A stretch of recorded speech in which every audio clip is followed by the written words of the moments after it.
Hola amigos, soy Carlos Jalife, el editor de Fastmag, y este es el Desde los Fosos 16, en el cual vamos a hablar de algo que sucedió hace 50 años, el último podio de Fórmula 1 de Pedro Rodríguez en el Gran Premio de Holanda. Ese Gran Premio de Holanda se llevó a cabo casualmente como este año, el domingo 20 de junio, y precisamente ahí Pedro califica en el segundo lugar y termina en el segundo lugar tras una batalla brutal en la lluvia con Jacky Ickx, los dos maestros de la lluvia de esa era y probablemente de todos los tiempos. Pero veamos primero Zandvoort, el circuito que se va a usar este año en el regreso de la Fórmula 1 a Holanda. En ese entonces medía poquito más de 4.100 metros y el Gran Premio eran de 70 vueltas, por lo cual da como 293 y pico de kilómetros. Se recorrieron por la lluvia en poco menos de 2 horas, 4 minutos menos. Realmente la batalla fue pues de dos.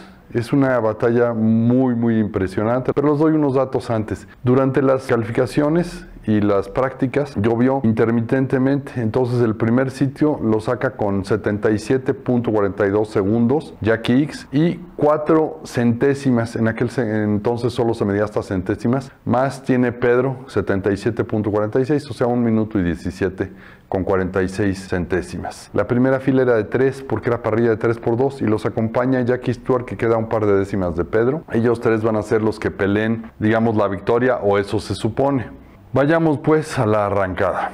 Aquí los vemos a los pilotos formándose de lo que se llamaba la parrilla falsa, que estaba unos 100 metros atrás de la parrilla real, y vemos en primera fila de izquierda a derecha está el número 2 que es Ickx, el número 8 que es Pedro y el número 5 que es Jackie Stewart, la primera fila en la parrilla de 3x2.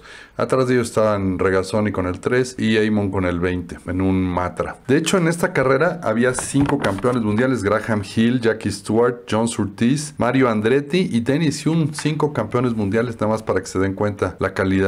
Vemos aquí cómo toman la primera curva, que se llamaba Tarzán, de hecho se sigue llamando, y una línea que Ickx toma muy cerrada, Pedro la toma un poquito más abierta, luego ahí van rumbo a la segunda curva y luego al Hugenholzbocht. Aquí los vemos pasando por la meta tras completar la primera. Vean nada más la estela que levantan con el spray de los autos y vemos Pedro ahí casi lo pierde, pero va siguiendo a Ickx.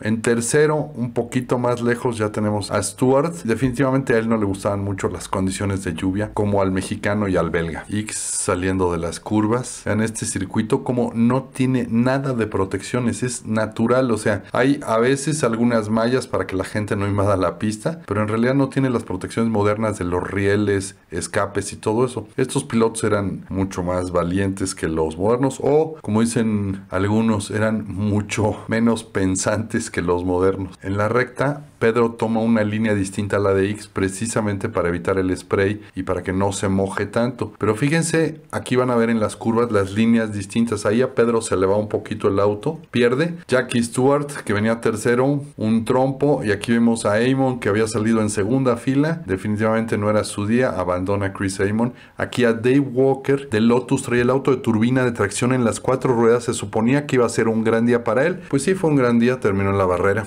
y seguimos viendo la batalla de Ickx con Pedro. Fíjense cómo Pedro aquí toma una línea muy cerrada, Ickx más abierta para la siguiente curva y mantiene la punta. Hay que pensar también que en este gran premio había 4 que fueron subcampeones: Jacky Ickx, Regazzoni, Peterson y Severt, que precisamente Severt está chocando aquí con Nane Galli. Severt es el de la izquierda. Y aquí vemos, mientras pasan ahí enfrente de ellos del choque, Pedro aprovecha una distracción de Ickx y lo rebasa. Esta es la vuelta 8. Pedro se mantendría después hasta la vuelta 30 en la punta. Este es Rob Stommelen, otro que se despista y no puede echar a andar su auto. Vean cómo Pedro, pese a que la pista ya estaba secándose, él sigue tomando líneas distintas a las de Ickx, mucho más cerradas en algunas curvas, abiertas en otra. Aquí están alcanzando a Skip Barber, el de las escuelas de manejo que tenía un March en ese entonces. Estaba aprendiendo en la Fórmula 1. También dentro de esta parrilla de 24 autos, que debieron haber sido 25, vemos a Pedro rebasando a Pescarolo, pero hay otros 4 que tuvieron victorias en grandes premios. Están Seifert, Beltoise, Gethin y el propio Pedro. O sea, en total hay 13 pilotos de los 24 ganaron cuando menos un gran premio. De ellos 5 fueron campeones. posiciones y aquí vemos a X que hace un rebase riñonudo por la izquierda en la bajada en la sección media y toma la punta de nuevo, pero esta batalla no estaba terminada. Fíjense como ya la línea del lado izquierdo está ya mucho más seca, se alcanza a notar, y en la línea seca el Ferrari era bastante mejor que el auto de Pedro, que además empezó a tener unas fallas del encendido. No es disculpa ni nada, simple y sencillamente piensan que se mojaron los cables de la electricidad, que manejaban todos los magnetos, etcétera, etcétera. Y ven aquí a Pedro hacer una maniobra perfecta. Encajona a X atrás de Schenken, que es el de la izquierda, y ahí tenemos también a Pescarolo, el del casco verde. Los pasa a los dos por en medio. X ya no puede salirse de la estela de Schenken y Pedro retoma la punta en la vuelta 31. Y luego en la 32 X contraataca y retomaría la punta que conservaría pues hasta el final. Vean a X cómo viene estudiando a Pedro, lo cierra, ahí intenta un poquito tomar la estela porque ya no había tanto spray, intenta tomar la estela, el rebufo de Pedro, y vean cómo va a salir en estas curvas, apretando, apretando, apretando. X, un piloto muy cerebral, era el subcampeón mundial, de hecho decían el campeón mundial vivo porque Rins se había matado en 1970, y aquí vean cómo usa una línea amplia en esta curva, sale mejor, hace lo que se llama, ahora le dicen el efecto tijera, y pasa a Pedro por la izquierda de nuevo en el mismo lugar. Esa maniobra ya la tenía muy hecha X contra Pedro, sabía que Pedro no salía tan bien por entrar muy cerrado a la curva anterior. Luego vean cómo había cachos de los que habían chocado, ahí pasa Pedro mientras los comisarios están pues levantando unas partes, y es de los pocos lugares que hay riel. Este es Regazzoni, que venía en tercero y también choca, pero no daña tanto el auto, se puede echar para atrás y regresa y termina lapeado. Todos fueron lapeados, Pedro lapeó a todos y eso que quedó en segundo. X no se diga. Aquí tenemos a X llegando a la meta y Pedro viene 7.99 segundos atrás, el auto blanco que se ve ahí al fondo tras sus problemas de encendido. Un día glorioso para México, séptimo podio de Pedro Rodríguez en la Fórmula 1,